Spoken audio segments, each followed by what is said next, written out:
Hello everyone, I'm Andy Pruitt, Director of Communications and Technology with Charleston County School District, and welcome to a unique installment of CCSD Insights News and Notes. As we get ready for the start of this school year, we realize we need to provide you with important information related to the Safe Restart Plan and the physical opening of our schools when conditions related to the COVID-19 pandemic allow for a safe return to our schools.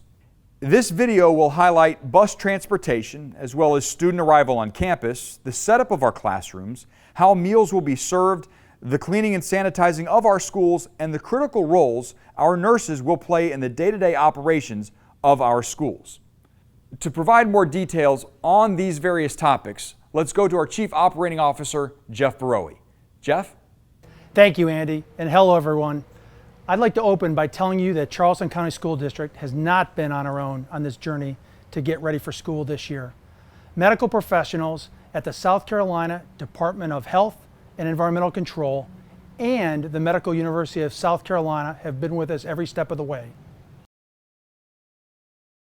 So let's start with our buses. We have high expectations for the quality of our transportation service this year, with hundreds of new buses and the necessary number of trained drivers to transport our students to and from school safely. Among the changes this year will be the need for bus passes to ensure that we can transport all of our signed up students within the COVID protocols. This will limit the number of students on a bus to somewhere between 1/2 and 2/3 of the normal capacity. We will fill from the back of the bus first and disembark in the opposite manner. The bus driver and all passengers will wear masks at all times. If a child does not have a mask when boarding, the driver will provide one. Buses will be disinfected at midday and in the evening.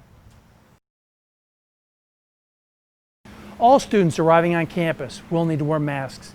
This includes walkers, bikers, and car riders. To assist with social distancing, parents will need to drop off their children at the designated areas, as we will not be allowing visitors, including parents, beyond the front office of the building. Like traveling on the roads, we expect everyone to walk on the right side. Where possible, we'll try to make some of the walkways one way. We will have reminder signage for social distancing at key locations in the school. Upon arrival, we will expect students to wash their hands or use hand sanitizer. We have installed wall-mounted dispensers at key locations in our schools and will ensure hand sanitizer is available in all classrooms.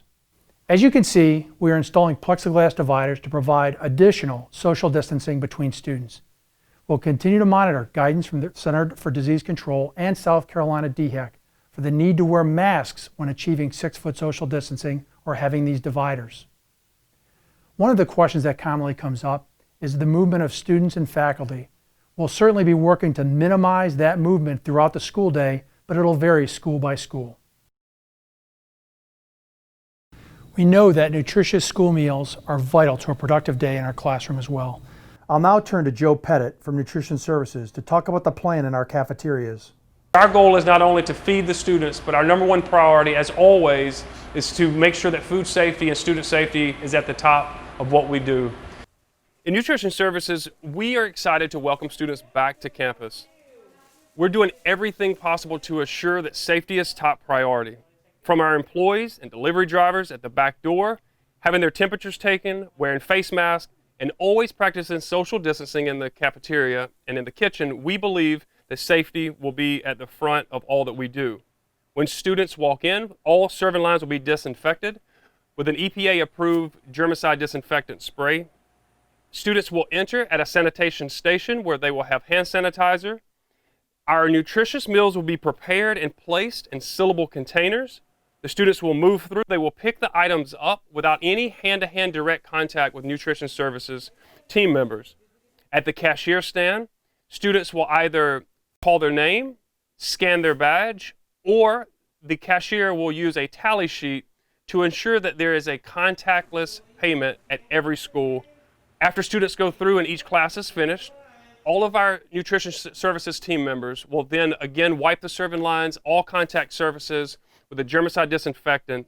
We want to assure that students will move through the line quickly and safely to assure that they receive nutritious meals in all that we do. We can't wait to welcome your students back, and we are excited for school to launch again and to continue serving great meals as we have always been committed to doing.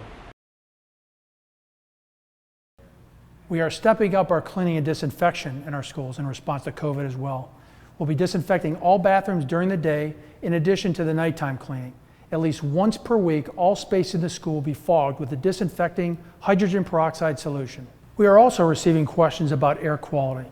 Although nationwide air quality may be a concern in schools, I'm very confident in our systems.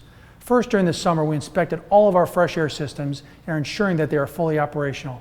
Fresh air systems continuously replace air in schools by taking outside air, conditioning it, making it cooler, and pumping it into our schools while taking other air out.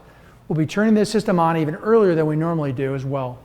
Additionally, we'll ensure that all systems have the maximum capable filter allowed by the manufacturer on all of our systems. As always, nurses will play an integral role in our school operations. First, every school will have at least one nurse on all school days. Each school will have a special air conditioning unit in its clinic in an area or room for isolation. In the event of a confirmed COVID case with a teacher or student, a nurse who has been trained in contact tracing will immediately investigate to determine if anybody else needs to be quarantined. They'll also be able to determine which spaces need additional cleaning. We hope this video provides you with a better general understanding of how our schools will operate. We understand you may have many more questions. Our staff is working hard to address them. For school-specific questions, those should be addressed to the schools directly. And we will continue to work with our medical professionals from the Medical University of South Carolina and DHEC to ensure that we are ready for the safe return of students and faculty this fall. Andy, back to you to close out this episode. Thank you, Jeff. Our district has been and continues to be committed to providing the safest and most secure learning environments for our students and staff. Obviously, it's a greater challenge during this pandemic, but we are confident the steps, plans, and programs in place for this school year will help us deliver on that priority of safety and security. Please stay safe and do all you can do in your homes and communities to help us return to our schools and to see our students in person as safely and quickly as possible. Thank you for watching this edition of CCSD Insights News and Notes. I'm Andy Pruitt.